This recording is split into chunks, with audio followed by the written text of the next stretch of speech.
This something that you've written about your memories of being a prostitute. I find I'd love you to read it. Oh, if sure. you wouldn't mind. This is one of the first things I ever wrote about it, because I really wrote this for myself, trying to remember. You know, just after I'd finished working, I was trying to remember what it was like. So I wrote this down as if I was explaining it to someone, what Right. I'd been doing. Okay, great. I said, I remember tenderness, boredom, the ice creams we would eat at 3 a.m. in front of the television, the smell of cocks, shy men with silky skin, laughter, dark streets gleaming, boys in baseball caps slouching in the introduction lounge, heavy bellies pressing on me, conversations, sneaking cigarettes while fixing my makeup. I remember the other girls being like sisters and knowing that to tell them my real name was dangerous. I remember opening my heart to strange men and stroking their faces, smiling. I remember being pounded so hard my face was white with pain. I remember being a prostitute and being proud of it, liking it.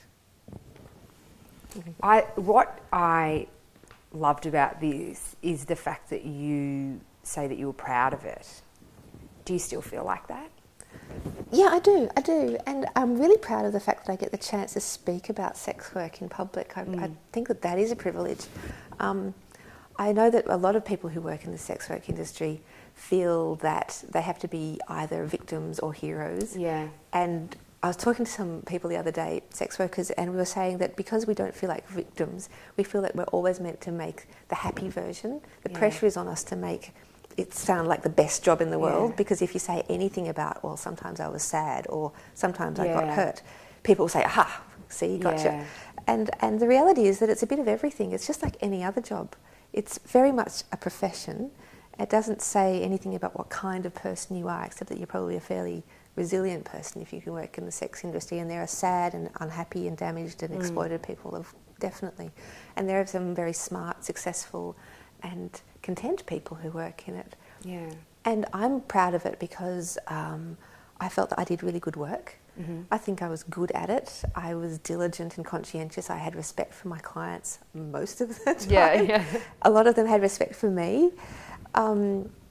I got a lot of advantages out of it, the cash that I needed to stabilise my life and the kind of the social contact that I needed to make myself sane and to not feel like I was going right off the edge of the cliff. And now that I'm not in the industry anymore, but I still get to talk about it, I think that's really great because so much of my time was spent in frustration that people had a completely wrong idea about what this is like, and they keep thinking it's like this other world, which happens elsewhere. And we often have an American idea about sex work, so we think about hookers, I definitely do. Yeah. And we think about like shows like Law and Order or you know NCIS, where there's always a hooker dumped dead in a bin somewhere, and that's how we always start, and they're always pathetic.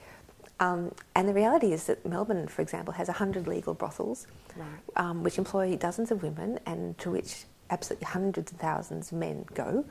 And there are women and men all over a country who have been involved in this industry, and you just might not know it. Yeah. But really regular people are involved either as clients or receptionists or managers or cleaners or working ladies or men. Yeah. And I just find it strange that we insist on making it this kind of dangerous other. Yeah. When there are actually some really positive aspects about the industry. And if we only ever concentrate on the bad ones, we never fix the bad ones. We just push them further underground. But we don't encourage the good bits.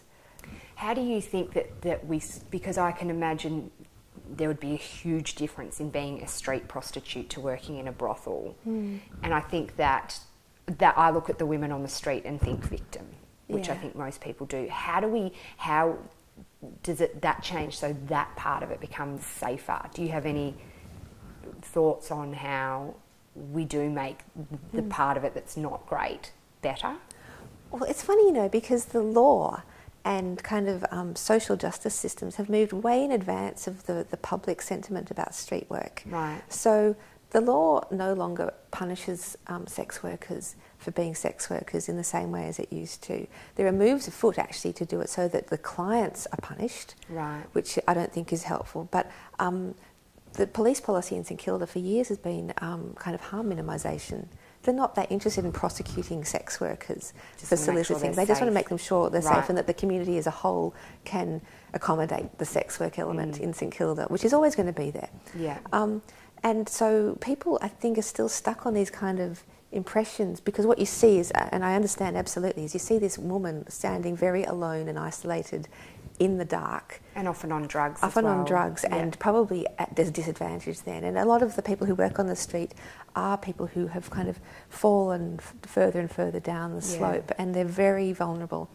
And I think the hardest part about it is actually the prejudice against those women.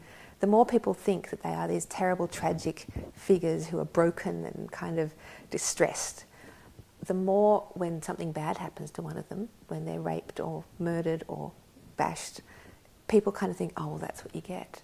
That's part of the story. That's part of the narrative that you should expect if you're one of those women. Which I understand comes from a kind of concerned place, but it actually normalises all that violence and oppression and unfairness. But if you didn't have that history, you wouldn't have potentially been a published author. No.